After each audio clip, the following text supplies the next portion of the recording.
minutes later.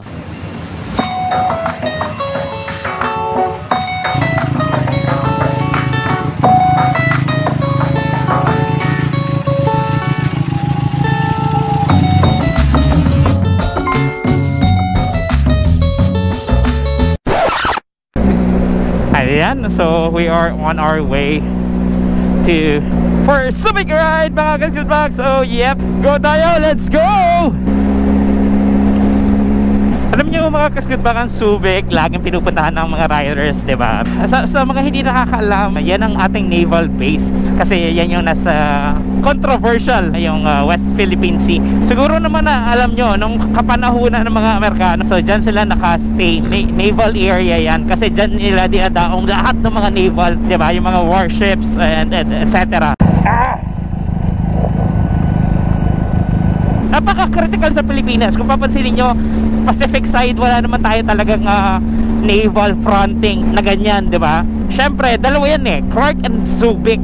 So, ang Clark, Air Force naman yon or Air Base. So, konting kalaman, konting trivia lang sa inyo mga Kascootbang. Alam ko, laging pinupuntahan ng mga riders yan, but that's the history of Subic and Clark.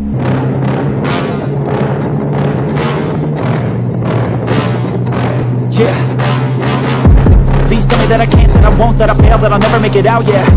Please tell me all the bad, never good, fill my head full of every single doubt, yeah. Please say any negative thoughts, I pump off when I hear people say I cannot. I get off to the thought of proving everyone wrong, I won't stop to the top, so you better back off. Hello si Bri, so shoutout kay Bri na sinamahan ako ngayon today sa ating ride. Same TRK 502X, ay may Jollibee pa siya, oh, bidang bida ya.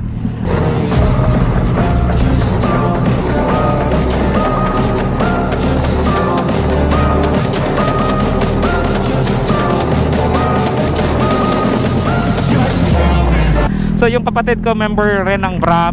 Shoutout sa mga naka-TRK dyan. Alam ko solid yung samahan nyo.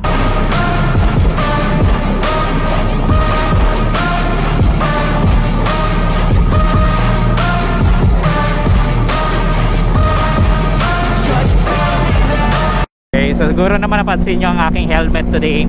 This is the LS2 Carbon na MX. Pang motocross siya. Pero para sa akin, sakto siya sa mga adventure bike na ganito kasi meron naman tayong windshield for the protection of from elements, di ba? So, very convenient siya. Alam niyo kung bakit? Napakagaan mga Kascootbang. Okay, napakaganda niya gamitin, napakagaan. 1 kilo. Imagine, 1 kilo. Okay?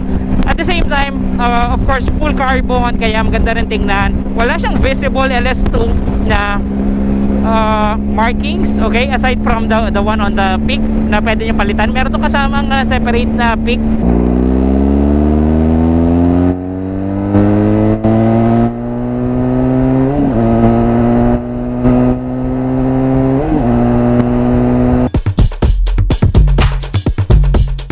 Dito tayo sa Dinalupihan. Pag pumunta ako Subic, ito yung para sa akin best na ruta, okay?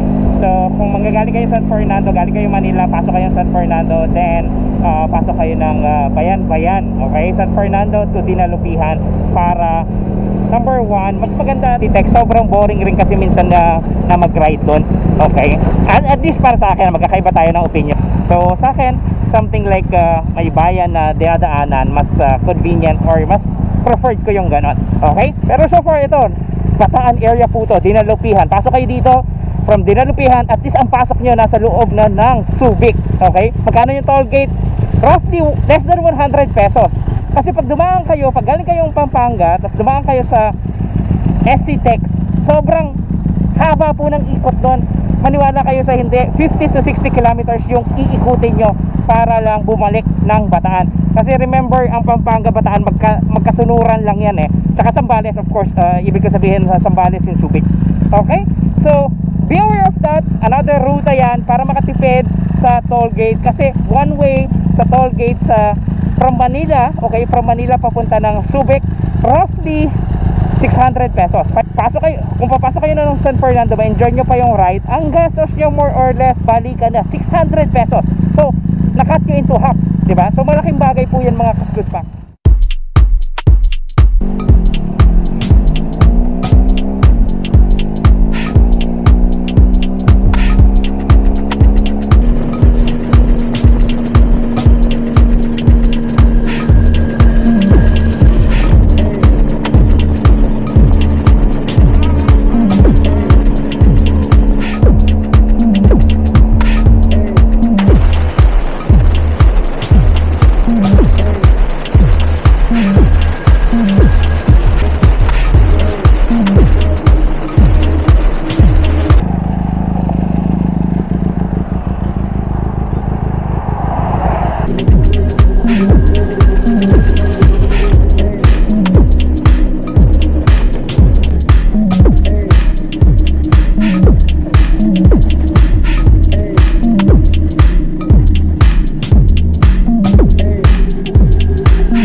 hintayin lang natin si Bri saglit, nag-stop lang doon. Ayan siya.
Ayan mga Kasgutpak, nasa Subic na kami. Ano bang lugar to? Rallies 2007. Ayan, kasama ko pa rin syempre si Bri. Say hi Bri. Ang ganda dito mga Kasgutpak. At siguro naman makikita nyo sa motor pa lang na nakaparada na maayos dito, di ba? So ayan, pakita ko sa inyo. Ayan siya. Wow.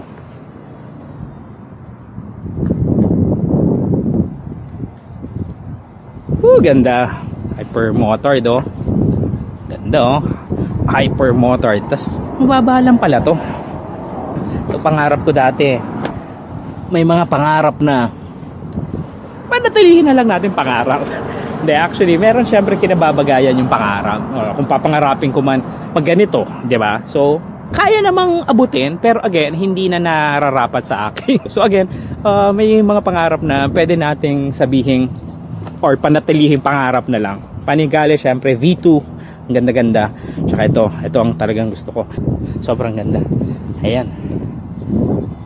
Syempre, wag na tayo lumayo sa ating mga motor. Ito, TRK 502X, dalawa, twinning.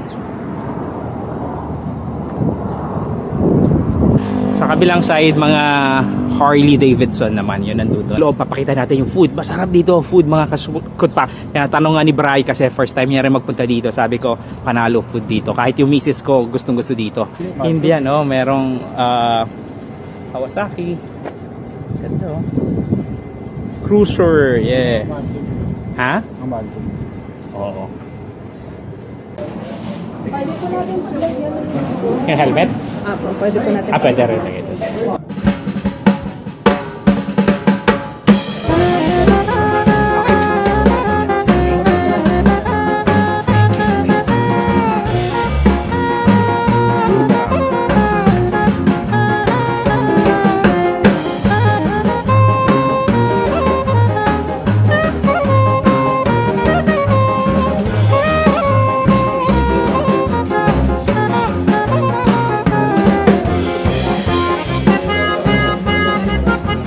Gaya nga ng nabanggit ko kanina mga Kasgutpak, ang Subic Bay at ang Clark ay inukupa ng mga Amerikano sa mahabang panahon. Dahil dito, napakalaki ang naging epekto nito sa ating mga Pilipino. Siguro kung hindi dahil sa pagputok ng Mount Pinatubo, baka hanggang ngayon makikita natin na nandito pa rin nakalagi ang mga Amerikano. Ito'y dahil sa napaka-strategic na location ng Subic Bay na almost katabi lang ng Manila Bay. Nakaharap rin to sa West Philippine Sea na alam nating lahat napaka-controversial sa mga panahon ngayon. Nonetheless, sasabihin ko napakaganda yung pasyalan ng lugar na ito mga Kasgutpak. Kailangan lang natin as rider or drivers na maging familiar sa mga traffic policy na hinango nila sa US.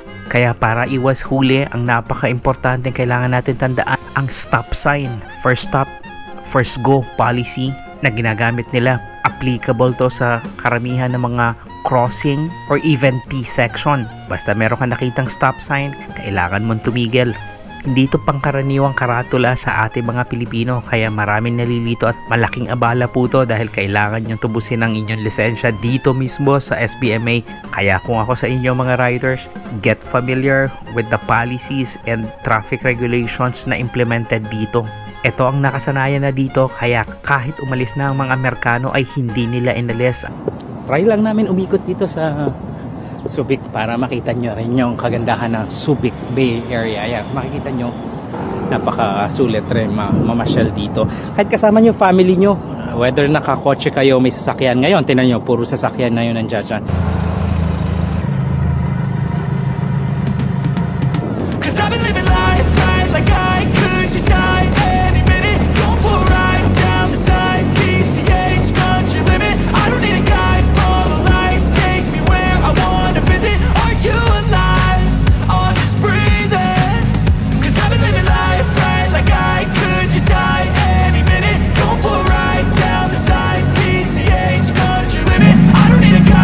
Ayan mga ka-Scoot Pack, so andito tayo today sa Subic Bay.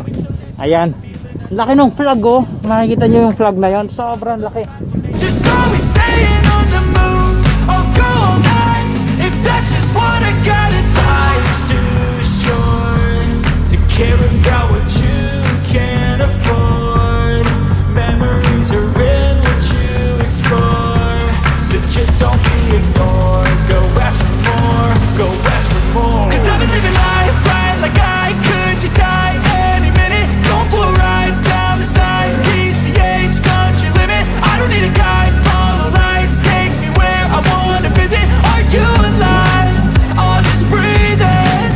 'Cause I've been living life right like I could just die any minute. Going for a ride down the side, PCH country limit. I don't need a guide, follow lights, take me where I wanna visit. Are you alive? I'll just breathe in. I'm in a race that everybody's chasing fast. They wanna be that someone on the screen at last. They ain't looking inside for their needs in life. They wanna be liked by everybody in sight. But trust me, being free ain't spotlights. No, it's long nights and it's long fights with yourself all the time to get your mind right. But if you put in the work, you can find the light. Alright, I'll do anything. Subic Yacht Club, syempre millionaire sa alley to, diba? So nagbago for some reason, pero again, worth visiting. I feel like I wanna do, I'm living life like I got nothing left to prove. No end in sight, just always staying on the move. I'll go all night if that's just what I gotta do. Life's too short to care about what you can't afford. Memories are in what you explore, so just don't be ignored. Go ask for more, go ask for more. So ayan mga ka-Scoot Pack, so we're on our way home. Shout out kay Brian na sinamahan ako, kapwa naka TRK 502X, member ng BRAP. So again, shout out sa mga taga BRAP. Yeah, I guess we can call it a day, right? Napakasaya at very interesting nitong araw namin ngayon kasi nakapasyal uli kami dito sa Subic. Okay, so again, sa mga taga Manila dyan na gusto pumunta dito anytime, I think this is worth visiting because marami kayong pwedeng gawin dito, maraming kainan mga ka-Scoot Pack. So isa to sa pwede din yung pasyalan. Okay, so ngayon hindi ko na patatagalin. Maraming salamat ulit sa pag-join sa akin. Ride safe everyone. Okay, bye for now. Alright.